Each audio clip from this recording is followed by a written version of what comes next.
이제 오늘은 이어서 우리 지난 시간에 말씀드린 대로 다니엘서 7장과 8장에 기록되어 있는, 특별히 그 의미가 연결되어지는 한 특별한 세력, 작은 뿔에 대한 이야기를 나눠보게 될 텐데요.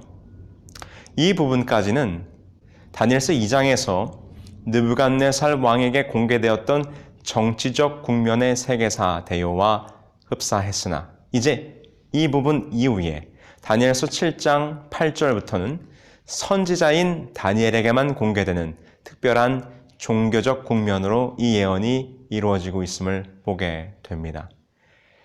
이제 우리는 이 세상 역사의 제국의 역사가 아니라 특별히 선과 악의 싸움에서 하나님과 사단 사이의 이 대쟁투의 싸움 가운데서 등장하게 될 적그리스도, 그 적그리스도의 세력이 어떻게 이 땅에 등장했고 어떻게 활동했으며 어떻게 이어져 오고 있는가, 그 이야기를 다니엘서 7장, 8장에 기록된 특별한 예언을 통해서 살펴보게 될 것입니다. 먼저 이 예언을 펼치기 전에 우리가 서로 함께 명심해야 할 것은, 우리는 하나님의 말씀인 예언을 공부하고 있습니다.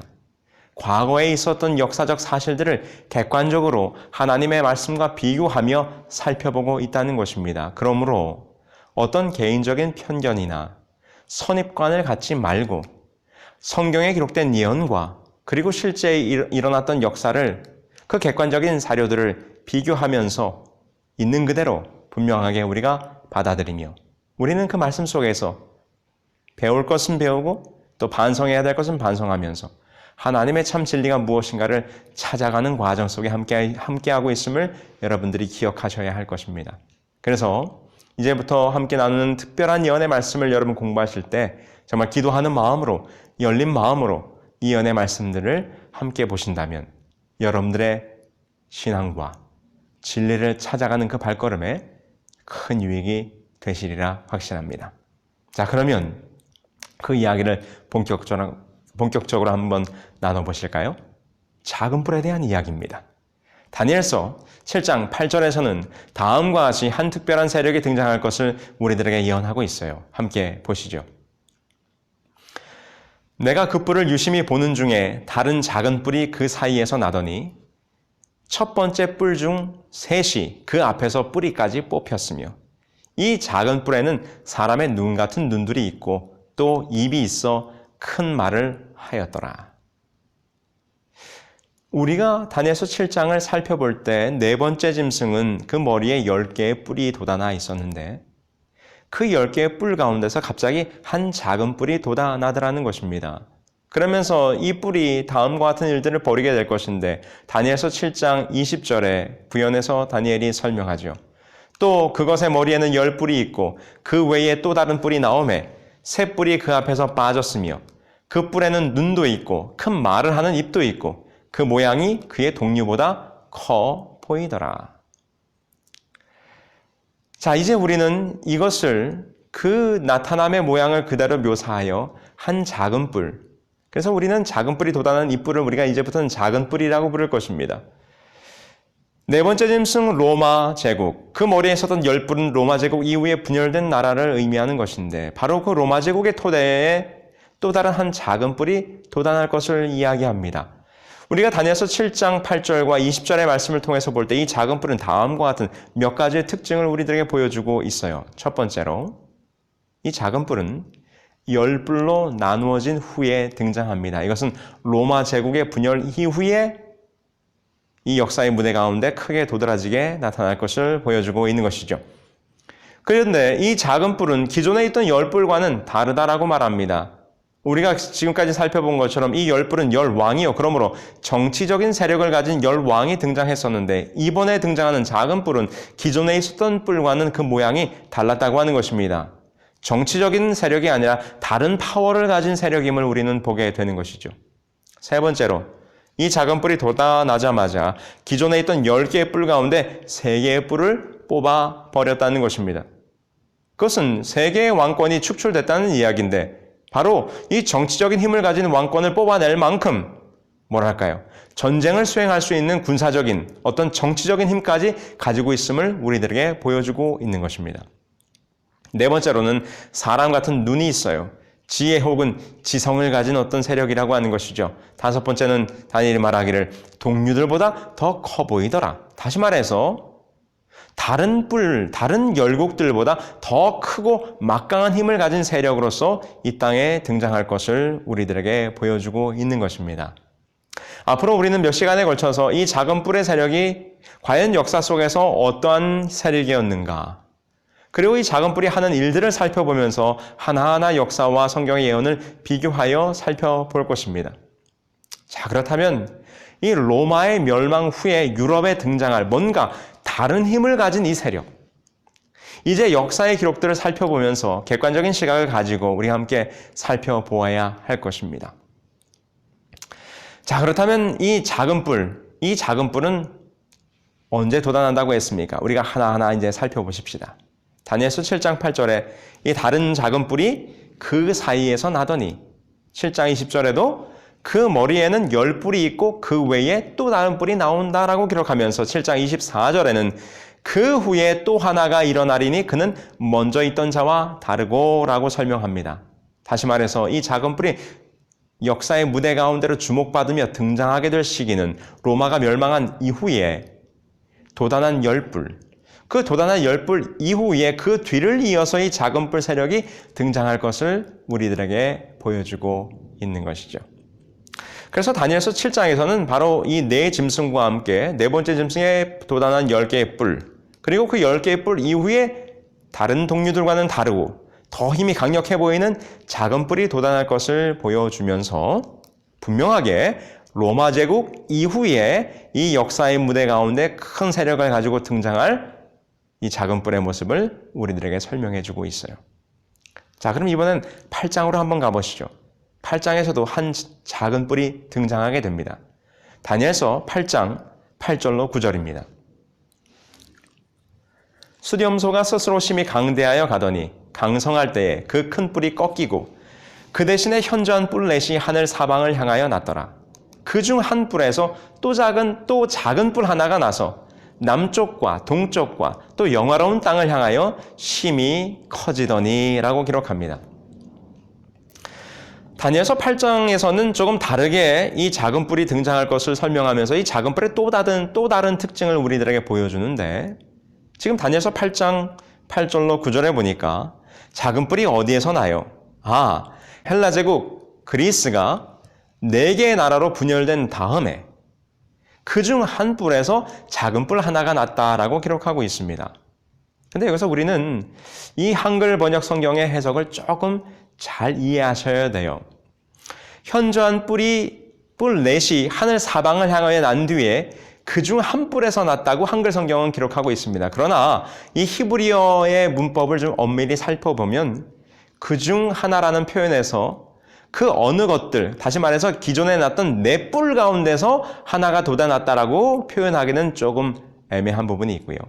이것은 그 하늘 사방, 4방향들 가운데서 하나가 돋아났다라고 설명하는 것이 더 맞는 표현일 수 있습니다.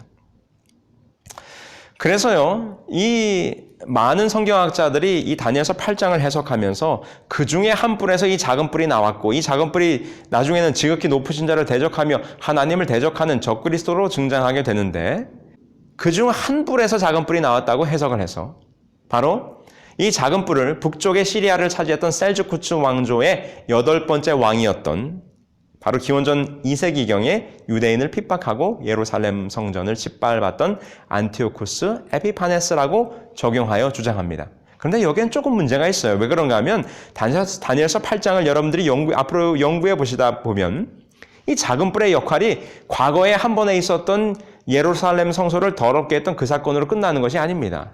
이 작은 뿔의 역할과 그 시기와 활동했던 기간이 2300주야, 곧 정한 때, 마지막 때까지 있게 될 사건과 연결된다고 하는 것입니다. 그러므로 이것을 기원전 2세기경에 있었던 안티오쿠스 에피파네스라고만으로 적용하는 것은 전체적인 예언 해석에 문제가 발생해요.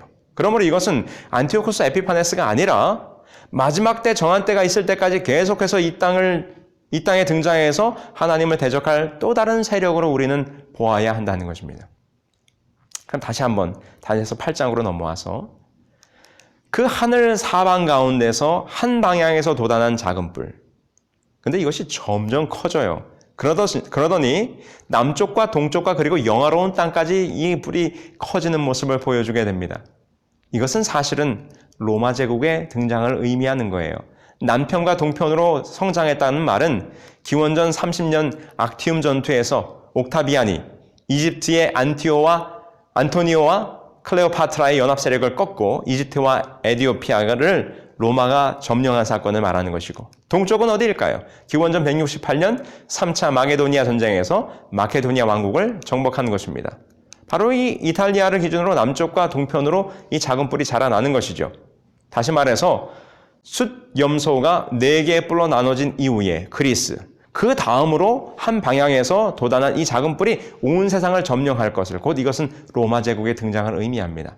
영화로운 땅은 어디입니까? 기원전 63년 팔레스틴이 폼페이에 의해서 정복되면서 로마에 편입되게 되는 것이죠. 그러면서 이제 로마는 이제 대제국이 되었고, 이 역사상 유례 없는 장기간의 유럽을 장악한 나라가 되게 되는 것입니다. 자, 그렇다면 지금 다니엘서 7장에 기록됐던 로마 제국 시대에 등장했던 이 작은 뿔과 어떻게 지금 다니엘서 8장에 기록되어 있는 지금 네 뿔로 분열된 이후에 등장한 작은 뿔이 서로 연결이 되는 것일까요? 자, 여기서 우리는 중요한 것을 하나 여러분 꼭 기억하셔야 될 텐데요. 다니엘서 7장과 8장에 공이 기록되어 있는 작은 뿔은 공이 무엇과 연결이 되어 있는가 하면 로마와 연결이 되어 있어요.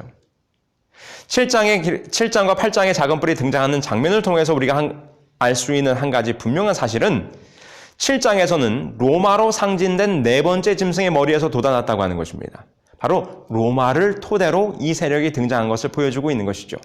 8장에서는 그리스로 상징된 수염소의 현저한 뿔이 뽑히고 4개의 뿔이 돋아난 이후, 즉 그리스의 분열과 멸망 이후에 새로운 뿔이 돋아날 것을 묘사하고 있는데, 이 작은 뿔은 로마 제국과 연결이 되어 있는 것입니다. 그러므로 다니엘서 7장과 8장의 내용을 비교하여 함께 살펴볼 때 이 작은 뿔은 로마 제국의 토대 위에서 시작되는 것임을 보게 됩니다. 다니엘서 7장에서는 로마 제국을 상징했던 네 번째 짐승의 머리에서 돋아나는 것으로 설명되어 있고, 다니엘서 8장에서는 하늘 사방 가운데 한 방향에서 돋아난 이 작은 뿔이 남편과 동편과 영화로운 땅까지 커지면서 점점 커져서 하나님을 대적하는 세력으로 연결되어지고 있어요. 이것은 바로 로마 제국의 토대 위에 작은 뿔 세력이 등장할 것과 함께 아울러 이 로마 제국의 특성이 그대로 이 작은 뿔의 특성으로 연결되어지는 것을 우리들에게 설명하고 있는 것입니다. 자, 이게 무슨 말인가? 이제 우리가 앞으로 공부하게 되는 이 작은 뿔 세력, 곧 적그리스도를 우리는 중세기에 타락했던 우리들의 교회, 타락했던 이 로마 교회로 우리는 적용하게 될 것입니다. 우리가 하나하나 살펴보게 될 텐데요. 다음 시간부터 여러분 잘 보시기 바랍니다. 근데 오늘은 제가 설명드리는 것은 이 작은 뿔, 곧 중세에 타락한 이 기독교, 이 교회가 어떻게 이 로마 제국과 연결되는 선상에서 일어나게 되는가. 그런데 다음과 같은 기록이 있습니다. 이해남의 세계사 79페이지에 보면 다음과 같이 이 로마 교황권을 설명해요. 서로마의 황제가 없어진 후에 로마 사람들은 교회를 중심으로 하는 정치 조직을 유일한 국가 조직으로 알고 로마 주교를 전 가톨릭 교회의 교황으로 섬기게 되었으며, 또 사실상 대교황 레오는 훈족 왕 아틸라의 로마 침입을 막아내고 대교황 그레고리는 롬바르드족의 침입을 막으면서 실제로 로마 국왕의 일을 맡아보았다. 매우 흥미롭죠? 중세의 교회, 거기에 교황이 서로마 제국 이후에 그 로마 왕국의 그 특성을 그대로 이어받아서 실제로 로마 국왕의 역할을 하면서 이 온 유럽 세계를 장악하는 장면을 그대로 우리들에게 설명하고 있는 것입니다. 다시 말해서 이 로마 제국이 교황 로마로 자연스럽게 연결되고 있음을 우리는 보게 되는 것이죠. 여기 또 다른 기록을 하나 보시죠. 중세 교회의 등장이라고 하는 책에 보면 정치적 로마의 폐허로부터 로마 교회의 거대한 형태로 거대한 도덕적 왕국이 일어났다. 역시 여기서도 이 중세교회의 등장에 대해서, 이 중세교회의 성장에 대해서 설명하면서 말하기를 정치적 로마의 폐허로부터 로마 교회의 거대한 도덕적 왕국이 일어났다. 다시 말해서 다니엘서 7장에 로마 제국의 그 머리에서 돋아난 작은 뿔, 다니엘서 8장에서는 로마 제국으로 상징되었던 작은 뿔이 점점 커지더니 남편과 동편까지 커지고요. 결국 하나님을 대적하는 세력으로 커지는 이 로마 제국으로부터 등장한 작은 뿔의 세력, 다시 말해서 제국 로마에서 교황 로마로 연결되어지는 이 모습, 이것이 실제 역사 가운데서도 기록이 되어 있는 것입니다. 차순의 서양사 총론 123페이지에 보면 다음과 같이 또 기록해요. 로마의 정신적 유산인 그리스도교는 로마 멸망 후 통일 유럽 전통을 계속 유지하게 되었다. 그리스도교회는 고전 고대의 문화와 사상을 중세세계에 전달함으로써 서양의 정신적 문화적 지배자로 군림하게 되었다. 중세교회가 서양의 정신적 문화적 지배자로서 군림하게 되는 서로마 제국 이후의 말입니다. 그의 모든 문화와 사상이 연결되어지는 그런 이야기가 기록되어 있는 것입니다. 그래서 여러분, 여기서 우리가 작은 뿔의 등장의 모습을 살피면서 한 가지 분명히 깨달아야 될 것은 바로 로마 제국과 연결되면서 이 작은 뿔 세력이 이 땅에 등장할 것인데, 이 제국 로마와 교황 로마의 이 연결성, 그리고 시기의 출현, 이것에 대해서 여러분들이 분명히 깨달아야 하는 것입니다. 실제로 여러분, 이 제국 로마와 교황 로마를 비교해 보면 매우 유사하게 하나님을 대적하는 다음과 같은 일들을 했어요. 첫 번째로 하나님의 백성들을 핍박했죠. 제국 로마가 어떠한 일을 벌였습니까? 교회 밖에서 황제들이 교회를 핍박했습니다. 사도들이 죽은 후 AD 100년 이후부터 로마의 역대 황제들이 콘스탄티누스가 밀라노 칙령을 내릴 때까지 AD 313년 말입니다. 기독교를 인정할 때까지 수많은 그리스도인들을 핍박했어요. 근데 교황 로마는 어땠습니까? 교회 안에서 교황이 참 신앙인들을 핍박해요. 중세기 동안 종교 재판소를 설치하고 믿음으로 살려는 참 그리스도인들을 이단으로 정죄하고 핍박하는 모습을 보게 됩니다. 제국 로마와 교황 로마가 공통적으로 하나님의 백성을 핍박하는 모습을 보게 되는 것이죠. 아울러서 하나님을 대적하죠. 제국 로마는 어떤 일을 벌였습니까? 그렇습니다. 육신으로 이 땅에 오신 대속주 예수 그리스도를 십자가에 못 박았어요. 교황 로마는 어떻습니까? 우리가 후에 살펴보겠지만 자칭 교황이 자신을 하나님의 대리자라고 자기를 부르면서 예수 그리스도의 자리를 대신하게 됩니다.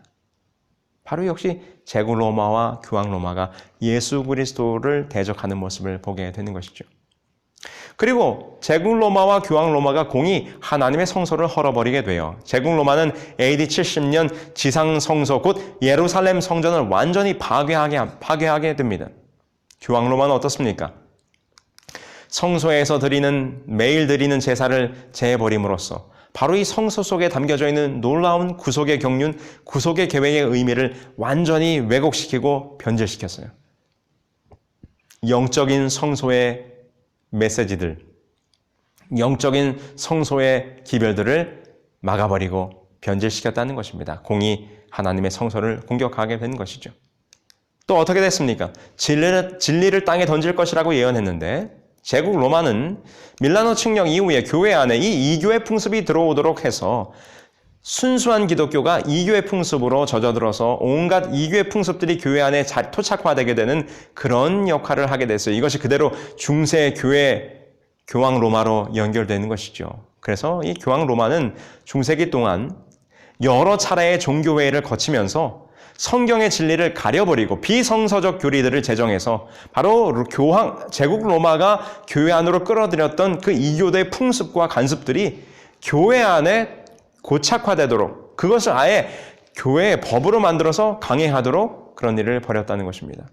바로 영혼불멸, 영혼지역, 일요일 휴업령이라든가 예정론, 마리아 하나님의 어머니, 염주기도와 성경을 금서로 기록하는 등 그와 같은 일들을 벌이게 된 것이죠.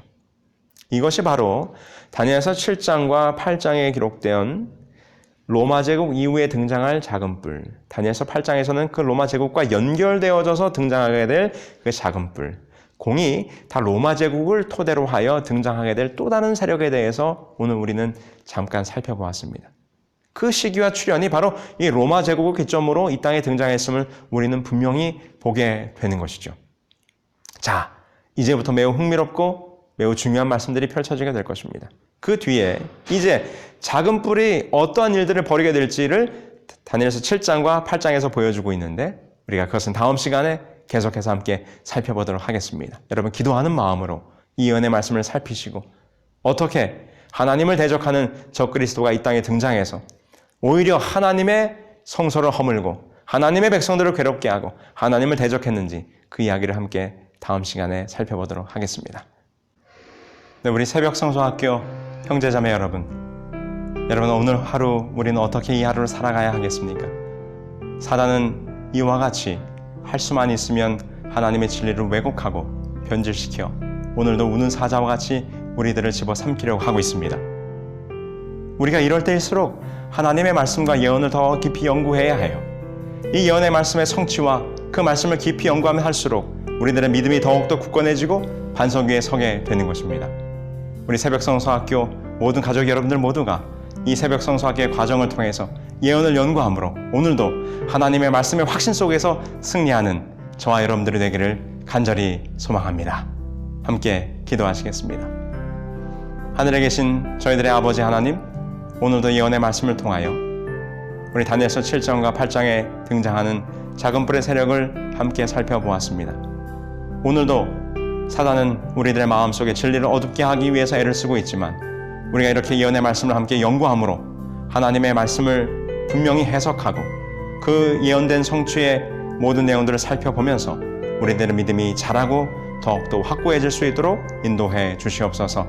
함께 예언을 공부하는 우리 새벽성서학교의 모든 가족들이 더욱더 하나님의 말씀으로 승리하는 이 하루가 될 수 있도록 인도하여 주시옵기를 사랑 많으신 예수 그리스도의 이름으로 기도합니다. 아멘.